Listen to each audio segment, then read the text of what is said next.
I didn't realize we started. Well, ladies and gentlemen, here we are after what felt about 3 or 4 thousand years. NMPC Plus is back. Thank you so much for bearing with the little break in our schedule that we needed. A lot of you know what's going on, a lot of you don't, but maybe I should start as we always do and introduce who's with us today. And I'm going to go in a very specific order. We're going to kind of do a snake draft type of deal.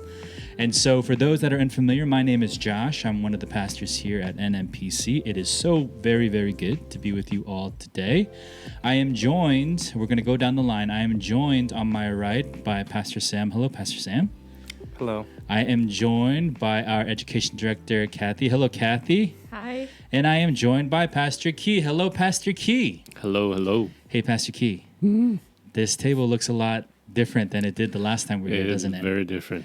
Maybe before we get to who these strangers are that are sitting here with us, perhaps I might lean on you to give a little bit of an update about what's been going on in our church since we met last. I mean, Pastor Bobe went off and followed the Lord and is doing her own thing, but at the same time, we have a lot of things going on in our community right now. And so why don't you give the people a hello, how you doing? All that stuff. Okay, I will. Pastor who left? I don't know. She's dead to us. Oh, yeah. All of us. I know who you're talking about. Let's keep it simple. We had a couple staff hires. We were looking for a good amount of time. Yeah. Went through a number of candidates, and God sent 2 people to us. Pastor Sam, our assistant pastor for youth and young adults. We're not using that word. We're thinking about some kind of population in our church. Yes. And then Pastor Kathy, our education director.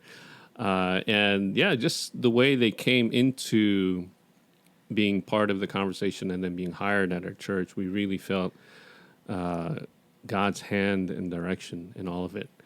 And all the other platforms were epic fails. Mm-hmm. None of them delivered for us. Mm-hmm. Indeed, we had some other platforms. LinkedIn. Yeah, nothing panned out. And we paid a lot of money for that. Hey, Korean. Just walking up and down the street. Instagram. But yeah, both of these fantastic people came through connections. People who were connected to a church in some way. Which for me was just speaks to the fact that, hey, you never know who will have an impact in your life. So always keep your relationships in a good place as best you can. So, so that's pretty much, I would say, the bulk of it. Yeah. Other than that, we've been just super busy. Yeah. A whole bunch of things coming up. Yeah. The Fall Festival, namely, but we can talk about that later. Yeah, absolutely. I mean, just to go a little bit on what you were just sharing, for those that don't know, Pastor Key was tirelessly searching, and he knows how fruitful, how maybe not so fruitful some of these job posting websites are. And, like the next time you see Pastor Key, you should really give him a handshake, a pat on the back, maybe a hug. A hug would be very much appreciated because he really went through a lot, combing through resume after resume and having conversations and reaching out to people and checking references. And so, Pastor Key, we honor you in that. And through all that hard work and all the connections and all that stuff, we found 2 wonderful people. Yeah. So maybe we should finally get to introducing our wonderful additions to our staff. The silent ones right now. Yes. And so I'm gonna, as we went this way, I'm slowly coming back this way. I'm gonna go to Pastor Kathy. Pastor Kathy, hello. Would you greet the people? Tell them a little bit about yourself, a little bit about where you come from, what your background is, and just sort of what your heart is for the ministry, where you're going. I mean, it hasn't been too long yet. It's only been about, I want to say like 2-3-ish weeks or something like that since you've actually officially started. So it's hard to say, where exactly you're going with the ministry and all that stuff. But if you could just tell us a little bit about who you are, where you come from, and where you want to go. This feels like interview number 5. Yeah, absolutely. That's true. Yeah. We put them through multiple rounds of interviews. In this very room. Absolutely. In this room, that's right. Yeah. Yes, I'm Kathy. I was born and raised here in this area, so I was always around, I guess. Yeah. Not too far. What was the town again? Little Ferry? Little Ferry. Little Ferry. Yeah. Stone's throw away from here. The place that gets flooded all the time. But I tell people that so, I could have a little more street cred than when I sit closer. Yeah. But yeah, grew up in Little Ferry and Closter and I was attending a church in the area for almost the entirety of that time, except for college. Mm-hmm. During college, I went to a ministry that was nearby, I guess, where I was going to college.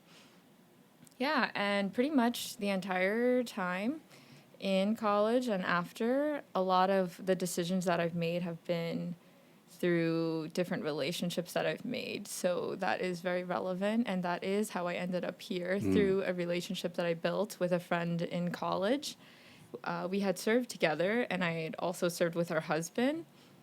Did I give her a shout out? Yeah, absolutely. Oh, yes, Kelly. woo! My homegirl. One of the elders in our church, Kelly Lee. Yes, Amen. and her husband, Chuan. Chuan, one of our worship leaders and Yes. deacons. Yes. So I served with them in different ways, and I've known them for, I guess, a decade or so now, Oh, which wow. sounds horrible. But yeah, so I ended up here very unexpectedly. I was working in a home decor company for a couple of years, and I had studied English, so I was a little all over the place, but I got experience with like copywriting, spreadsheets, all that stuff, which actually comes into play here. So I'm like, interesting. I worked at a preschool and at a tutoring center, so I had to work with a lot of kids, a lot of different ages, and teach them about essay writing, about crafts. I love crafting. So all of that stuff, it's kind of like it all came together in one position, which is crazy. Praise the Lord. Yeah, my husband, Sam, he had been saying, what if you could have a job that you actually enjoy? Yeah. What if you got paid to do the things that you actually love doing and you Yeah. actually spent the majority of your time working on those things? And I was like, oh, yeah, sure. Yeah. That's yeah. the dream. Oh, sure. Yeah, but when I found out about the position, I was sent like a listing for it, I guess. And then I looked on Indeed as well just to see if there was any differences. It was the longest job posting I'd ever seen. So detailed. Oh, man. And there was a lot of talk about food. Yes. Like, it's a requirement, and I'm finding out that it is. Yes. Yeah, there's some very high standards for food around Yes. here. Praise the Lord. Yes. So, yeah, I've been in the Sunday school service, Mercy Kids, for 2 weeks now. Going on the 3rd week on Sunday. It's been going pretty well. The kids have just transitioned up, so we've got some toddlers in the house. And it's been a little bit crazy, but nothing I haven't seen before Sure. in preschool. Okay. Yeah. That's good. But yeah, it's been fun. I love dancing. They love dancing, so it's a good vibe. Mm-hmm. Yeah, and I'm excited for all the events and to see the kids there too. And I don't know what else to say right now, so I'm just going to stop Yeah. here. Yeah. We hear a lot about your dancing. Yes. We must witness it live. One day, soon. No, but it's fantastic to have you Yeah. here, Kathy, with us. And so, maybe a question that I'm going to ask you, and Sam, eventually I'll ask you too. Before you came to our church, aside from what was on a job posting or a listing, and aside from maybe you could gather from like our website or whatever, what else are people saying about our church? What are people? How are they talking? How is our reputation getting around? Is there anything no. like that? Here we go. It's a lot of orange. Besides that, Yeah. Bringing up the orange again. yeah, it's everywhere. Like everywhere. Yeah, it's our color. Even the couch. The lanyard. Yeah. The lanyards. Yes. It's Yeah, a lot. yeah. And now at the fall festival, everything's even more orange. There's like yes. no getting around it. It's a very Yeah. fitting time to join. Pumpkins. Yeah. Yes. Yeah. Yeah. Okay. Word on the street is that the people here are very, very nice. I've heard that people are very welcoming, and yeah, that it's a growing community with some young children and people still having children. So it's like a good mix of ages.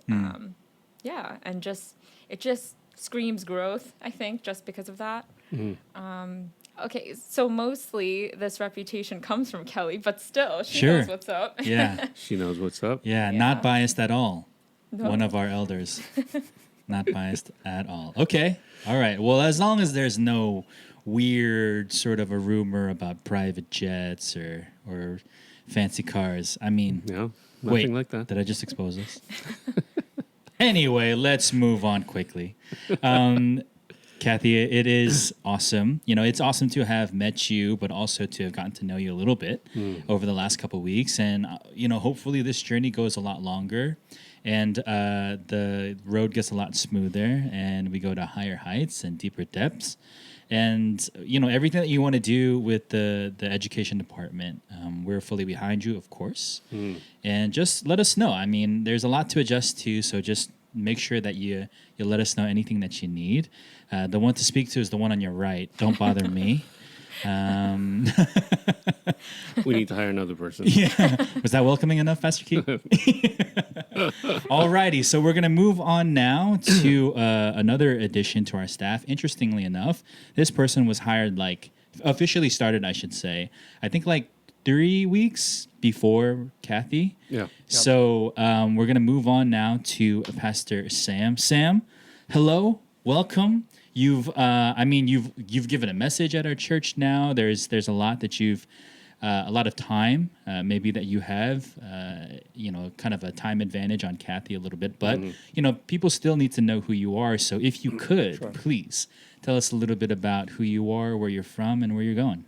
Yeah, I'm Sam. I grew up in Harrington Park, New Jersey, right here in Bergen County, and I've heard a lot about this stereotype or archetype of a Bergen boy. Yeah. And apparently I fit that stereotype. Uh-huh. And it's quite upsetting, actually. Yeah. I don't really know what it means. So if someone knows what that means, they should tell me. But yeah, I grew up here. I'm not sure if it's a flattering thing. I don't think it is. At least you're not called Prince of Bergen like somebody else in the church. Yes. Oh, no. Yes. I'm sure that there are worse names to be called. Yeah, that's not a good thing. I see. Anyway. Yeah, I grew up around here. I had a very positive youth group experience. My youth group is actually quite small. This is what I was communicating during the interview process. There was max maybe 15 people on Sundays, but really it was a core group of 6, 7 folks. And that really influenced me. I think I grew up, in a Christian family, but I started taking my faith very seriously in high school because of that experience. So I was very intentional. I wanted to study religion in college. So that's what I ended up doing. I went to Wheaton in Illinois, and I did a sort of an integrated major with Bible, theology, sociology, and a little bit of history as well. They let you choose some of your courses and coursework. So did a couple of ancient languages, some history courses, and some more Bible or theology courses as well.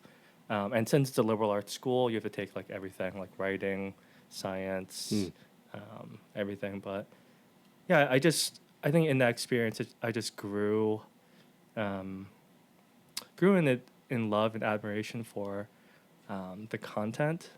I never had studied, biblical history or Christian history before that formally. I've told others this, but I was very pious in high school, and I remember I'd wake up, I'd read a proverb, and then I'd go click on desiringgod.com. And that was sort of my formation as a youth I student. feel personally attacked after you just said that. That was all of me freshman and sophomore year of college. Oh, gotcha. That's not a bad Especially thing. desiringgod.com. Yeah. I think I've definitely, there's some differences I have now from back then. I think I was very Pharisaic at times. So it was just one of those Again, things. feel personally attacked. No, you're fine. But yeah, I really enjoyed it. But afterwards I went to seminary. And long story short, I just sort of thought, I kind of want to make a change. I was really considering like advanced degrees. I really wanted to teach at one point, do like research and things like that. And I think I just got so burnt out from seminary because of personal things, but also things that were just happening politically, that I decided, okay, I'm going to take a step back and see what's for me. So really the past 2 years, I've been working, I guess, a corporate job just to see, and I wanted to prove to myself in a way that I could do something different, expand my skill set. So been working at a telematics company, but you can ask Julie this as well. But for really the past year, so I've been considering like, oh, I should probably be in ministry. It was just, I took that first year break. I was like, oh, this is so great. I've been studying the same stuff for basically 7 years. I've been like doing church things for 7 years, at least formally, from undergrad and seminary. This is great. But after that first year, it just felt strange. Julie and I were just at church. We weren't really volunteering that much. We were just trying to be lay people for the most part. And it just felt strange. I felt like I could contribute a lot more. I felt like like every time I sat, in a sermon, I appreciated things. I could see, what the pastor was trying to do. When I saw staff, I'm like, oh, like, I kind of know what goes on behind the scenes, and I felt myself, wanting to be a part of something. So, it's a whole conversation with Julie, of course, just making sure that we're on the same page. So we actually, as I was just catching up with, figures, with friends and mentors for the most part, I chatted with a pastor who actually spoke at NMPC, and we connected, and she asked me what sort of positions I was looking for. So it was funny. I saw the job posting for this position, and I did a lot of research. I probably listened to, I don't know, over a dozen sermons. I listened to most of the podcasts, I would say, because you want to be careful. You don't know what's going to come up. So I did a lot of research just to make sure, not for just this church, but others as well. I just listened to a bunch of messages just to see what the average Sunday would be like. And yeah, just chatted with folks, chatted with Pastor Doe, who was my youth group teacher when I was a wee lad. So that ages her and also me at the same time. And yeah, now we're here. Yeah. Amen. It's been awesome. It's been awesome having both of you guys. Also, I think it's really cool because in both of your introductions, you were talking a bit about how your spouses, Sam, for you, your wife, Kathy, for you, your husband, who were sort of pretty big voices in your life to maybe think about what would happen next, which ultimately kickstarts the conversation for you coming here. And I really resonate a lot with that because, I've talked about my own start here at this church and how a lot of that sort of came about because of a conversation with my own wife who was, just a member at the time, but we were trying to figure things out. And, long story short, like shout out to all the husbands and the wives out there who are making it possible for people like us to go into ministry, fully supported at home, knowing that we're just doing what we feel like God has called us to do, which is a bigger blessing than people realize, And so, I just thought that was really cool. What about you guys? What? I mean, you, Pastor Gee, have been here for a while, and you have the full support of at least your wife, maybe your kids. Oh, you're talking about the spouses. Yeah. Support. I think she's okay with what I do. No, she's. I mean, she better be. Yeah. You're too far in. No, she's definitely. Yeah. But I also know I noticed it, but I didn't verbalize it as well as you. The fact that their spouses really seem to have a big impact. Yeah. And I love it. Yeah. And honestly, the way when you guys are talking, I actually feel kind of honored that you chose to be with us. there are other opportunities and stuff. And so for just sure, absolutely. Well, again, great to have you guys here. We're really excited. I'm really excited about not only the future of the church, but about the future of the podcast. You know, I'm constantly working through some stuff about where I want to take the podcast and ultimately the channel and what we're going to do with it. And also, if you're listening, if you're watching, stay tuned because we have some pretty exciting things coming down the line. But for now, I wondered if we can kind of see if we can get back into the rhythm of how we used to do things, which is to talk a little bit about the message. And I think it's a great timing, I think, because this past Sunday's sermon was given by our very own new hire, Pastor Sam. woo. Pastor Sam, I know that it's a lot, and I know that you're still sort of getting your feet wet, but there's no better way to get it other than just getting right into it. I wondered if you might give us a bit of a synopsis, of a kind of like a rundown of what your sermon was about this past Sunday. I'm also going to be asking plenty of questions, like nuts and bolts questions, things that I like to ask any preacher that comes to our community for the first time. So, yeah, I mean, your first message with our community, how was it? You guys don't need to prepare anything. It was all right. I think I'm always hard on myself for both writing and speaking. I would say it's just something I think similarly. I know Pastor Josh had mentioned before. You think about excellence a lot, especially for music and worship. And I would say I hold myself to excellence just because I've had like weird pastors before. Unfortunately, that might be the reality, and my biggest fear is becoming like that type of person. Sure. A weird pastor? Yeah, like a weird or maybe like lazy or Sure. not performing up to standards. So Right. it's an issue of like justice for me. Oh, wow. Like yeah, that's always my fear. So I don't know if I've ever been satisfied with anything I've ever written or performed in that way. But that might be my own issue, honestly. But yeah, just as a synopsis for that message, I think it was personal, and in the sense that I really care about friendships. And I know the first message was important because I wanted to introduce myself to the community, but also resist the temptation of talking about myself. Right? Then it wouldn't be for lack of a better term, like a gospel-centered sermon, whatever that may mean. I know people use that phrasing for different reasons, but yeah, I want it to be exegetically sound, truthful, and also helpful, but also just true to who I am as a person.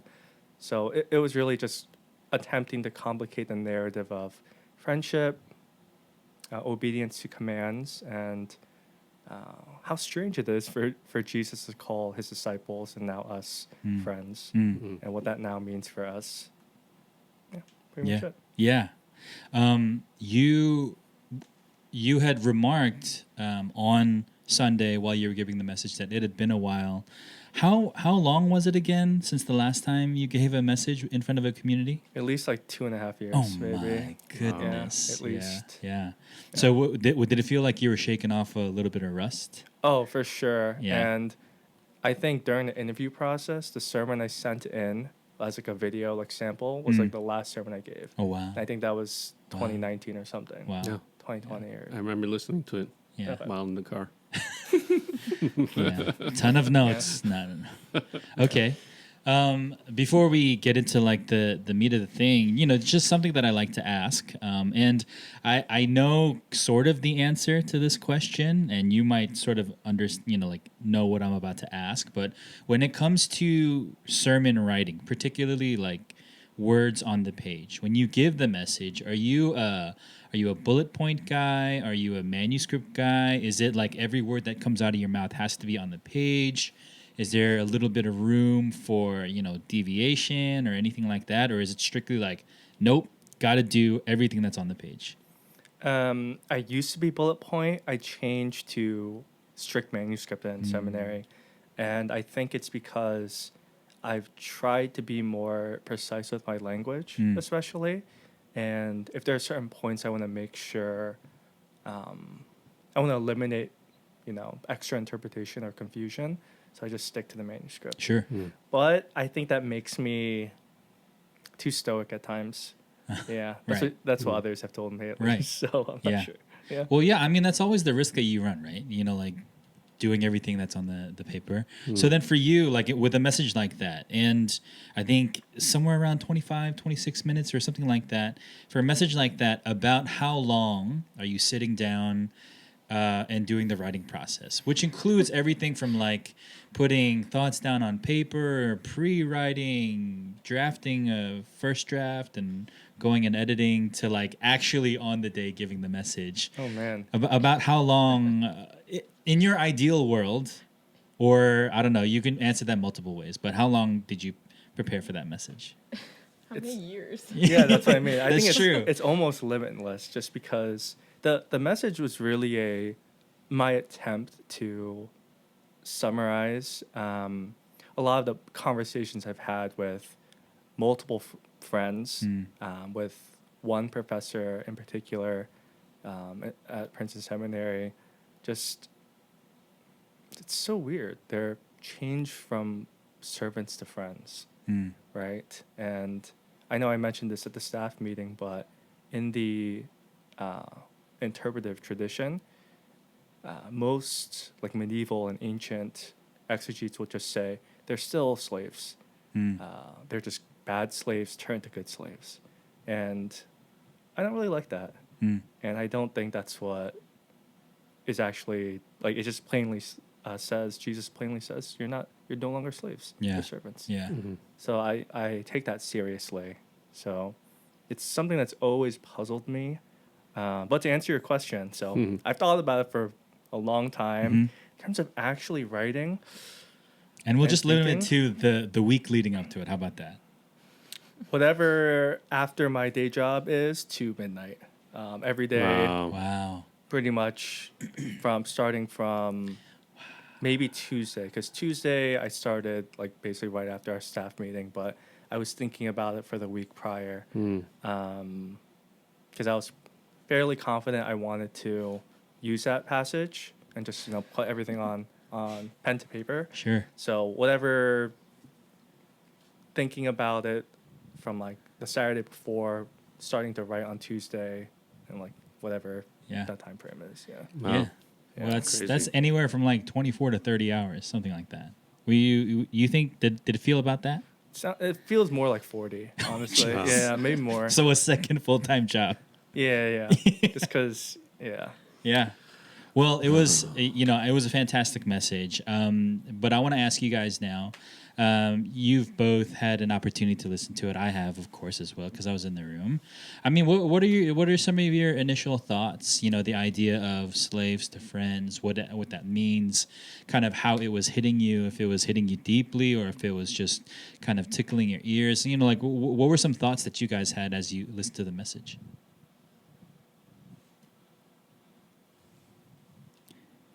This is what I do. I look. Yeah, he stares until you start talking.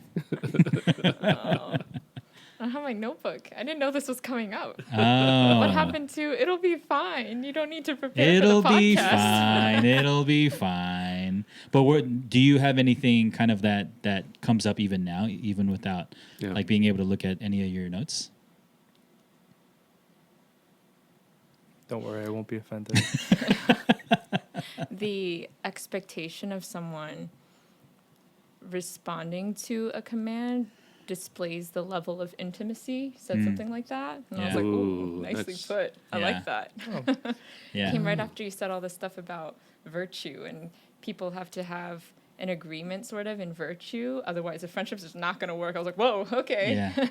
Yeah. I thought it was super concise, and I do agree with a lot of it. And as you get older, you do see that friendships are evolving, changing, and sometimes drifting away. You know, you don't really know what that means until you get older. But yeah, I think when you said the part about people who agree in virtue and who kind of line up in the core values and things like that, you know, you hear about that in when you're deciding on what ministry to become a part of. You know, you hear of that when you decide on a job to take, but you know, you don't think about that so much when it comes to friends because you have some like historical friends that you just know for a long time. You have other kinds of friends. So it made me think about things like that and displaying the level of intimacy. I was like, that makes total sense. And I thought that your example made sense too. A spouse is like your best friend. You're in cahoots. You're like, Right. you know, yeah.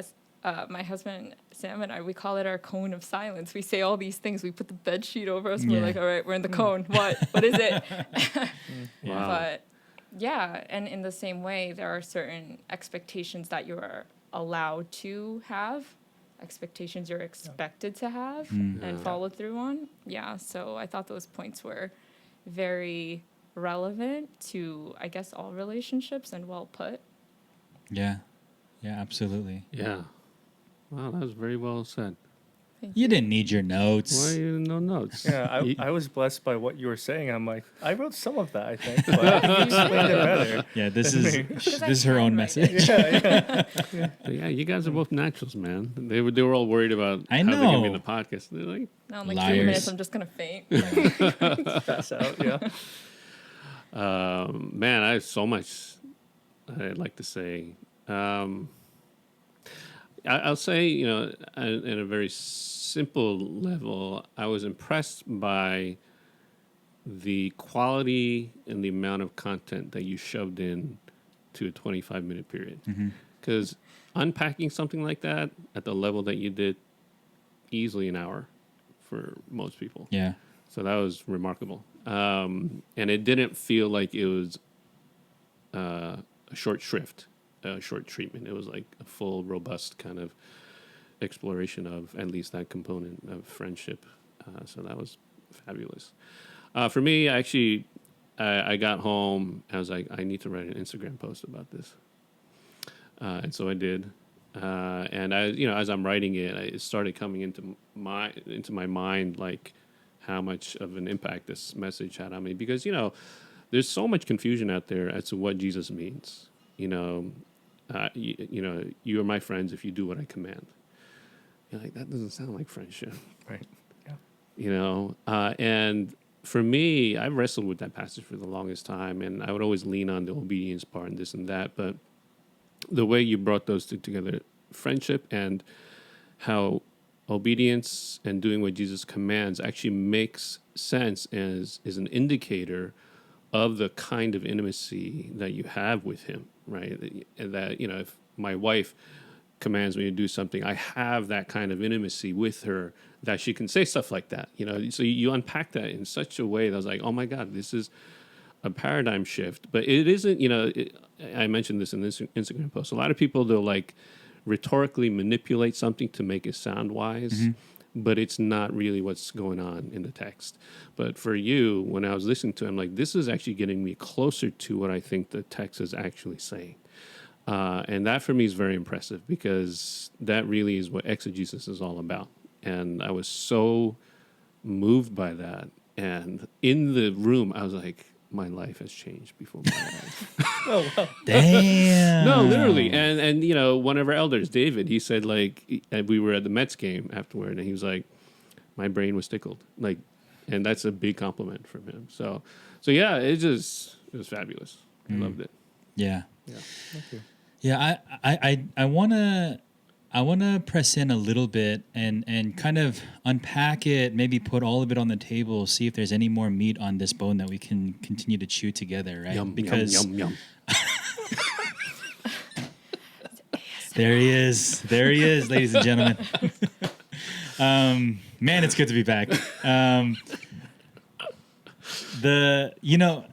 the idea of friendship, just in larger society, especially now, especially in this larger society that we live in, friendship is such like a interesting thing because so much of friendship outside of the four walls of the church, a lot of how friendship is defined is you're my friend if you believe in the same things that I believe, and if you fight for the same things that I fight for, or at the very least, we can be friendly if you just don't get in my way when I have a thing that I believe or whatever. You know, sort of something along those lines, right?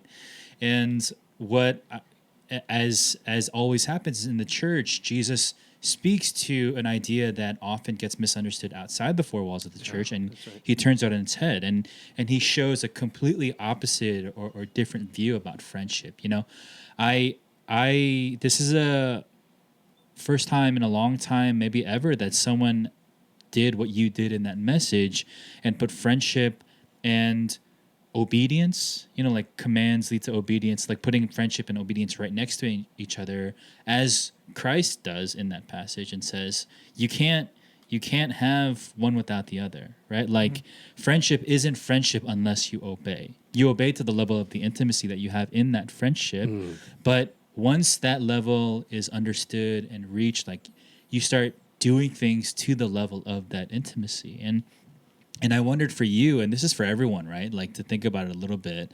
I wondered in your own wrestling with that word friendship, spiritual friendship, Christian friendship, whatever the term is that you like to use, how close is that in your reality? Like that version of friendship that Christ talks about in that passage, John 15.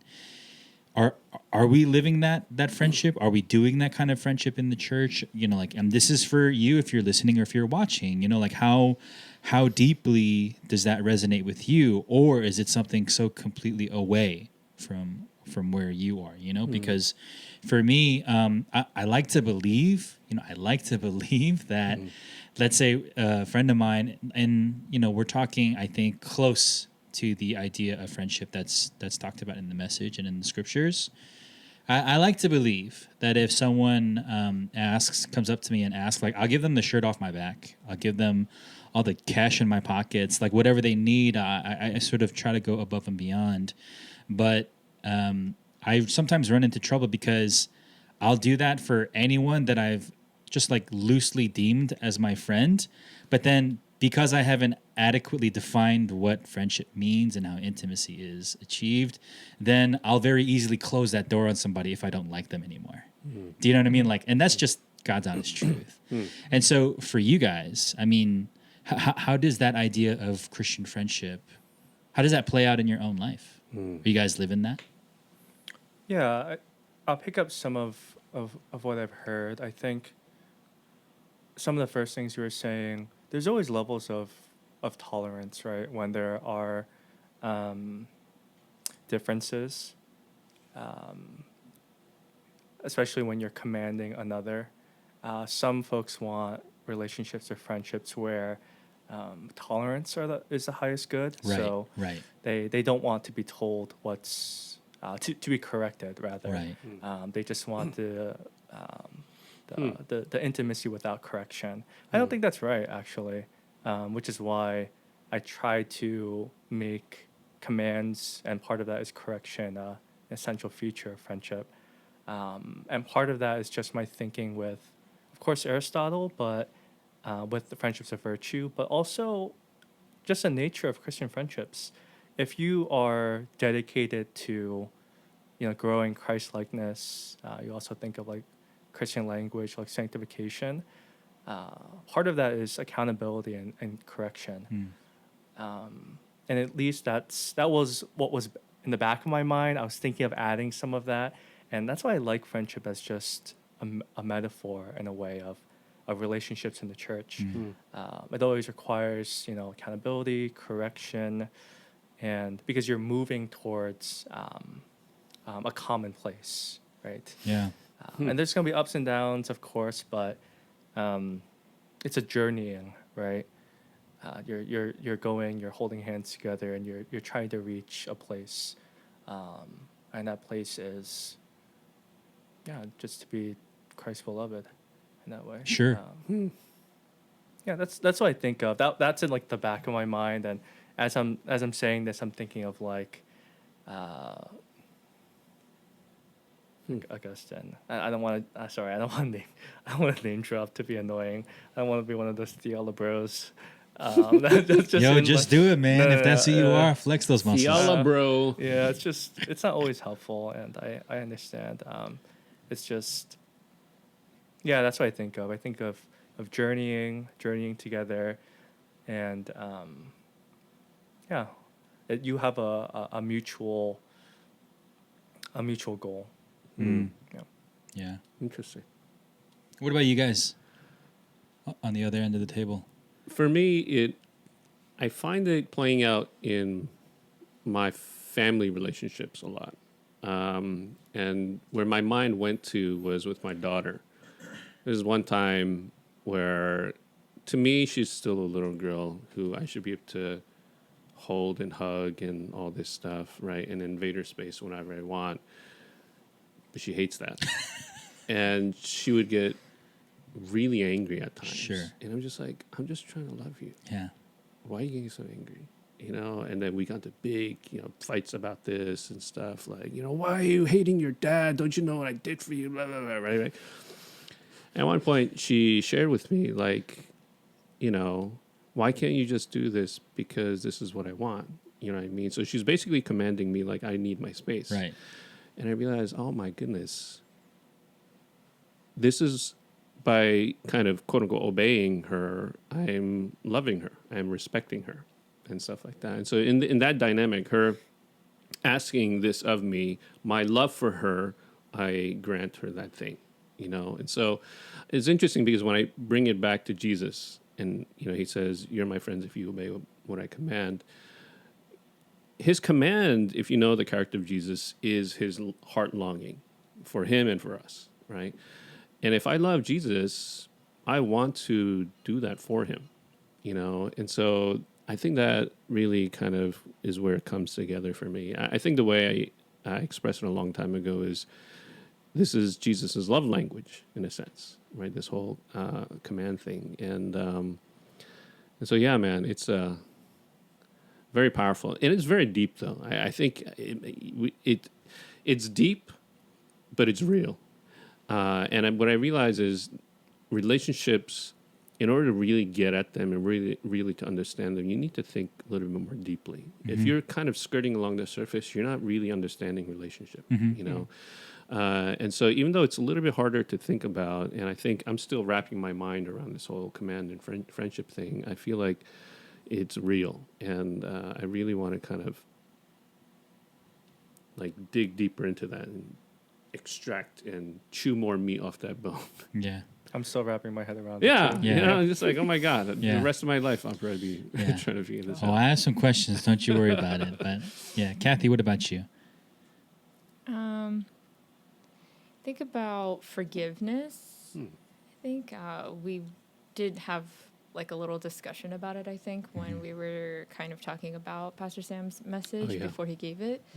And yeah, Jesus never ran out of forgiveness for anybody.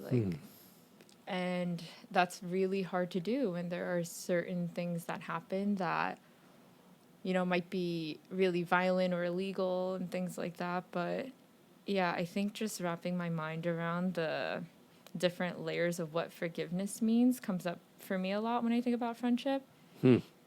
Yeah, and I think in different phases of life, it's been different. I think in college, it was a lot about effort and like inconveniencing yourself and sacrificing and, putting in that genuine care. And these days, yeah, I think a lot about forgiveness and what that means in like a healthy way, while keeping boundaries, but also God's love is boundless. So the forgiving aspect should never really have like a limit. So I think about that. Yeah.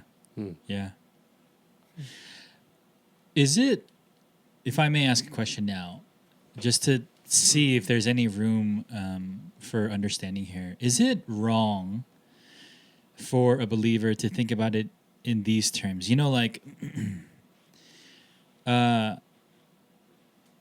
So Jesus says in that passage, "You are my friends if you do what I command." Right? Is it wrong? Is it wrong? And I ask it because I'm sure that there are people like that who would read it this way too. Well, what am I allowed to command of Jesus? Because Jesus is also like, if we're going to be friends, then it's mutually beneficial. Like there's a mutuality here, right? And so it's like, does that go the other way too?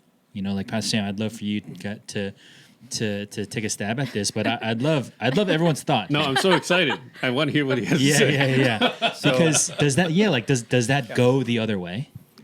So, okay, Yes. some qualifying statements. Okay. Part This two. is a this is a work in progress. Therefore, that is why it was not preached this past Sunday. Sure. So I would like to do that. Yeah, this is actually the exact topic that one of my professors at Princeton Seminary we talked about at length, because you're right. Just in general, friendship requires mutuality and correction. So if we say we're friends of Jesus, and Jesus commands us, can we command him back? Yeah. So you'd have to decide what sort of activities are appropriate, what sort of what sort of activities are appropriate, and what activities we share with God. One of them is that I've been thinking about is prayer. Actually, I was playing around with this idea that when we pray to God, it's not we start off with like naming, praising, but there are a lot of prayers that are just lamenting and asking and saying you can't do this, or expressing things plainly. And I think this gets into this whole issue of how does prayer affect God.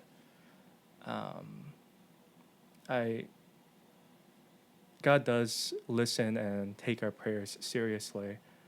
That is what I believe. So I was playing around with the idea of, is our primary mode of commanding through prayer? Maybe. I don't know. That's just something I was thinking about. I also thought of the passage when Mary commands Jesus to Right. bring out the wine. Right. That to me is a command. Sure. And Jesus basically says, "Oh, it's not time, right? This isn't the correct, timing." But he obeys his mom Yeah. because he loves her, and he, respects who she is. Those are just two thoughts I had. I don't know where I land.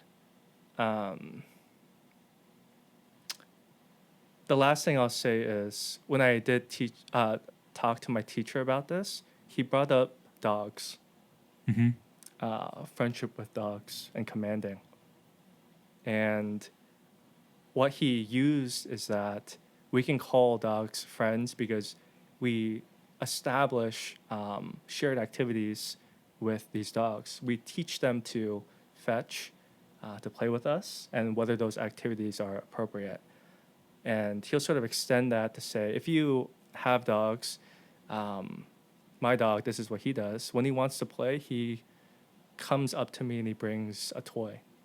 He's sort of commanding me to play with them because we've established that shared activity together. Or when he needs to go to the bathroom, he'll stand by the door and bark.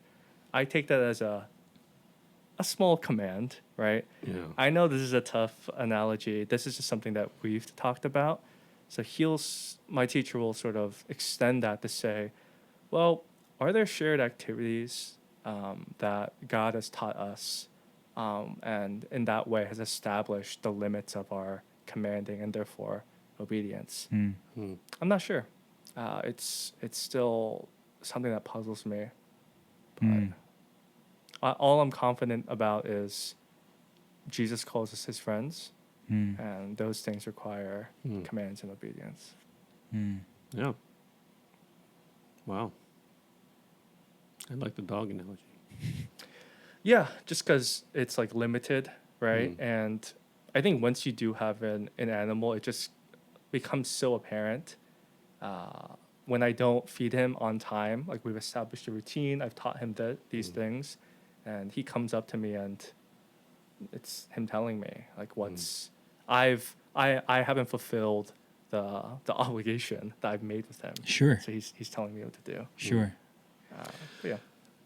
What if prayer is our way of quote unquote commanding within the understanding of the relationship, like you were saying, the paradigm that you set up? And that makes a lot of sense to me, actually. I probably hesitate to call it command, Yeah. just because, but if you understand it within the framework and redefine command as you defined it in the paradigm that you set up, it makes sense to me. And you see it actually all over the Old Testament when Abraham Yeah. prays for Sodom and Gomorrah. Like, God, you're a just God. Why are you going to do that? Yeah. Right? And then we see it in Moses. It's like, God, what are you doing? You got to stop that, And then you see it in actually Job. Job is actually fascinating. I saw a clip of this on Instagram.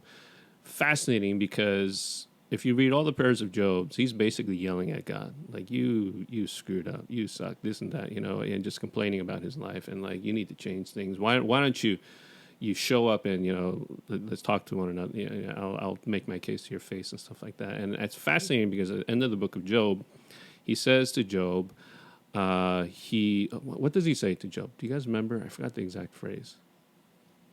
But he basically says, here is Job, and I approve of him. So basically all of that stuff that he said about God and to God's face, he's saying Job is righteous. And to Job's friends, he's like, you guys screwed up. And it's funny because you look at the way both of those groups talked. Job was honest to God and basically was, in some of his language, almost sounds like he's commanding to God, but he's saying it and he's affirming it and within the context of his relationship with God. Whereas these other guys, as much as they were saying nice things about God or describing God in their understanding of a just way, they were completely not actually in a good relationship with God. And so the fact that Job can have this kind of commanding tone almost with God, I think speaks to the fact that God honors that kind of relationship and that friendship. I think that's very, very powerful. And then you see other places where Jacob wrestling with the angel, saying, dude, bless me. Can you please? Before you leave. Yeah. And then also the Syrophoenician, is it Syrophoenician woman? With the daughter is, and he's like, I won't, it's reserve it for the children, not the dogs. Mm. And she's like, well, the even the dogs eat the thing, underneath the table, the crumbs from the children's table. And then he's like, oh, because of that, So I don't know, man. I think there is something to this idea that, and this will bother Reformed people, but I feel like Reformed people, and I'm Reformed, they live in kind of a straitjacket. And I'm just like, you know what? I think our relationship is of the sort where we can make commands. It does actually have an effect on him, on God. I really believe that. Otherwise, I don't think it would be in the Bible. Anyway, yeah.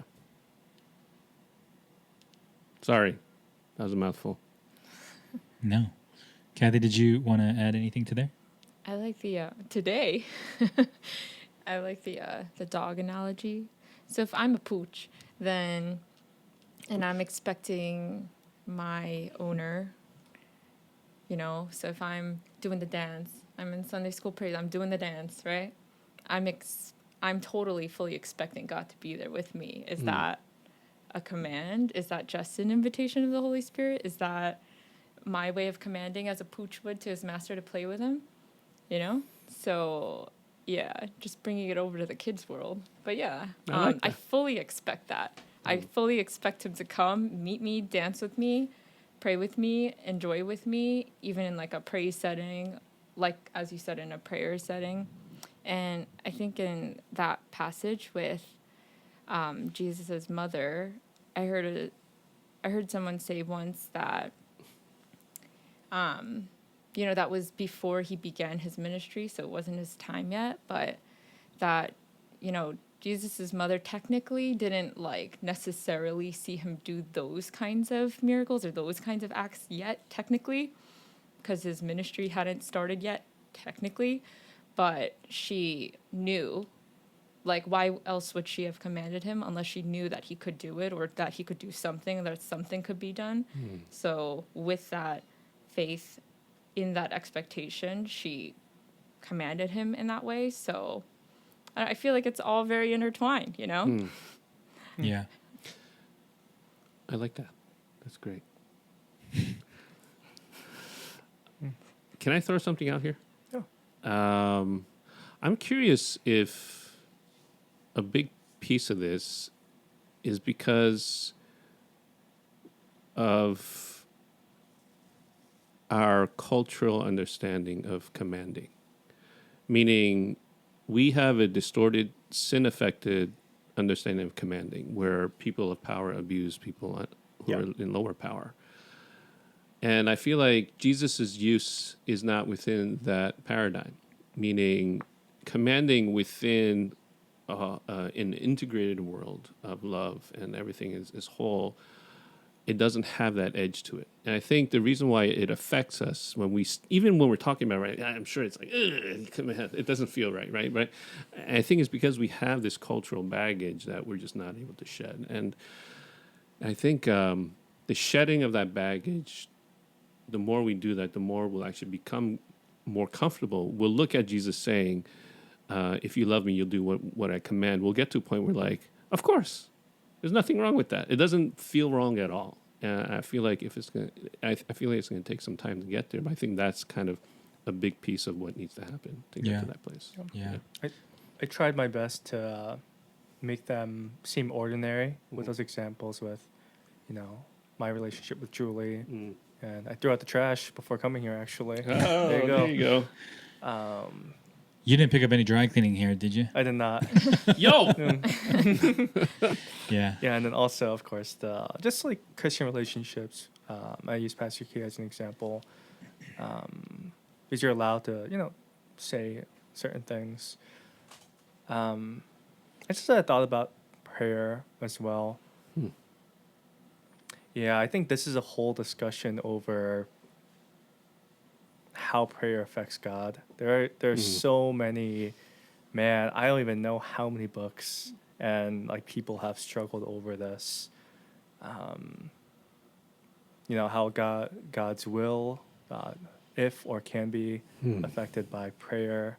But it seems like if you take the Bible at face value, God is seriously considering the prayers of, you know, his people. Yeah. Really. He's really taking them into consideration. Not for, you know, quote unquote, whatever change may mean or how it's defined, but weaving it into, you know, his will and plan, taking our cries very seriously. So that's what I think of if I want to run with that prayer and command sort of connection. But again, it'll take some work and a broad definition of what commands can be. My fear was after the sermon, if husbands and spouses or just friends would just say, "Do this for me, do this now." I was worried about that. But, hopefully, I got some of the positive. And if they were to do that, it's a fundamental misunderstanding of your message. Yeah. You know what I mean? Yeah. And so that's kind of... Also, I doubt it was your message that was holding them back from doing that anyway. So you could probably feel good about that. You know, as with all things, that word command lives within a certain context of what Jesus is saying overall. And you're right, like that we have a really big problem with that word command because it brings up so many things for a lot of us, like maybe how especially this is true of like Korean American people with parents who grew up in maybe more conservative traditional cultures, and then they grow up here in America, and then their parents command them to do things, and it's all these things that they don't want to do, and so we have this inbuilt feeling just wired within us, this thing of like I never want to follow a command. It'll always be friendship and stuff, and we try to separate it so much from the place of of the actual context. And I wondered if the thought here is not to separate it too immediately, but to actually go further into the context so that it becomes revealed. I read it again, John 15, and I was reminded as I read it, is the idea that it's funny because like if it's human writers, we'd find a way to make it a little bit prettier, like that word command to sit a little bit more pretty in the context of like all the rest of the words. But Jesus is going like, he's also mixing in like, a master and a slave. Like he's talking about the master-slave relationship. And you talked about this too, Sam, in your message about how like the master-slave relationship in those times is a little bit different. It's maybe a little bit closer to like a contracted, indentured servitude type of way, where like when you have the year of Jubilee built in which all debts are canceled and everything is automatically like done anyway, like a command lives within a certain contract. Or if I could say like in that way, maybe Jesus saying a command lives within a certain understanding of who brings what to the table, right? And maybe through prayer and maybe through worship and maybe through all of these different things, there are things that we can command of Jesus, of God. But I think the other thing to remember that Jesus brings to the table is salvation, like a way back to the Father through him, through his very life and being, through faith in him. I was listening to the message on the way here again, and I was listening to it, and I was just trying to think about where we would go and what we would talk about. And as I was listening to it again, I was reminded of something that I believe it was Vadi Bacham who said something to the effect of like, obedience doesn't equal faith, but faith produces obedience. And I wondered if there's something there when it comes to friendship and commands and obeying commands, where it's like, I think when we are in true intimate relationship with Jesus, then it'll produce the commands, right? Because like, it's funny because we're trying so hard to explain and to make the case of like why we should. It's like an intellectual thing of like, we're trying so hard to explain why we would and why we should and why somebody should obey Christ. But at a certain degree, like, I don't know, if you're in sweet enough intimacy and relationship and friendship with Jesus, I think obeying his commands just become a lot easier. You know what I mean? Like it's in the context of deeper relationship and friendship, as you were talking about in your message, Sam. So I think about how the word command and the word demand are different. And I feel like I would associate the word demand with a lot more of like that negative connotation. And so if I think about command, and I also think about the noun form commandment, these were laws that God had set out for the people that he planned to love, right? So I don't know, maybe the word command, like you said, was never really meant to necessarily have such a negative, like, atmosphere around it. I like that a lot. And I feel like exploration of the word command, as God conceives of it, is I give commands for the flourishing of humanity. Yeah. Right? And if you kind of see it that way, then again, it's another angle and another facet of what Jesus, I think, is trying to say. Yeah, when he I tells like us, like, do not steal, do not lie. It's like, yeah, do not do it. But also he's like, don't do it, because that is not what's good, and that's not what's love. It's interesting that because that's really interesting, and I love that you just said that, because my mind is immediately going to the place of like, maybe what God does is he commands for the good of his people, for the flourishing of society, and for ultimately his people to know him better. But I think a lot of times what his people do is they demand things. They are very demanding of the Lord. They are very demanding of God, saying, God, you need to do this, and you must do this, and you should do this, and you will do this, and I do this because you commanded me, so I demand this of you, right? And maybe there's a thing there. Maybe there's a truth to kind of scratch and to find a little bit more out of. Maybe that's where the meat is. Yeah, so that's one thing I want to spend more time on. So that topic exactly is an issue of justice. Again, I said that in the beginning. and justice defined by giving to another what's owed to them. So at least what I was thinking about when Kathy and others were talking is someone demands something because they think a relationship or a certain action is owed to them. Mm. But others may think that as demanding because, well, they may think, oh, actually, I don't owe you that because by virtue of our relationship or just whatever we've set up, it's unjust for you to expect those things of me. Therefore, that's demanding. That's not commanding. I like that distinction, actually. Yeah. So what I wish I spent a little bit more time is just explaining that difference. We have obligations, but that's different. We have obligations and responsibilities given our relationship, but there are other. We're not expected to fulfill like everything just because of that relationship, and I think of the narrative of like immigrant children, right? They have a certain expectation to perform, have certain careers, have whatever, pay back their parents for their incredible sacrifice. I don't want to say all of those things are commands. Some of them are demands as well. But that's just something I think about. Sure. Yeah. Yeah. Yeah. It's defining what those obligations are, what those responsibilities are, and what do we actually owe in that relationship. Yeah. So it's a justice issue for me. Yeah. Well, hopefully that justice issue doesn't remain only on your heart, but in the preaching of the word, in the friendships that you make with other people in our church, there are other people that catch wind of that very justice issue and then help you sort of work it out.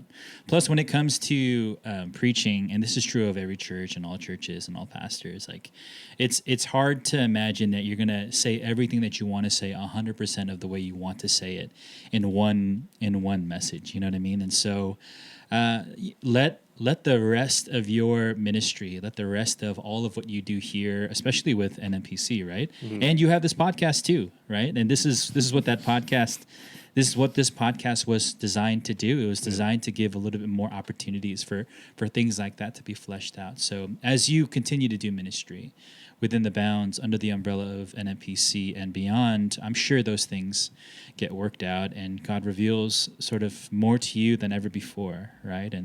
And hopefully you have more opportunities to do it too, hopefully Amen. Soon as well. Amen. And for the rest of us, if you're watching, if you're listening, you're going to need more time to process not only the message, but you're going to need more time to process this site right here of the four of us here around this table, and that this is going to be the new normal from now on. But we hope that in this new sort of in this new season, I don't know what to call it, but for this next run, we're going to try to go places that sometimes we've been before, other times we haven't been, and in doing that together, maybe all of us grow in friendship with each other, and thus we learn a little bit more of what it means to know God and be friends with God and do as He commands. With that, we're going to bring this time to a close. Thank you, Sam. Thank you, Kathy. Thank you, Key. Thank you to everyone that's been watching or listening. We're going to be back next week with another new podcast. I think we have something special lined up next time. So really be on the lookout for that. With that said, we do pray that you are blessed. And this is NMPC Plus signing off for now.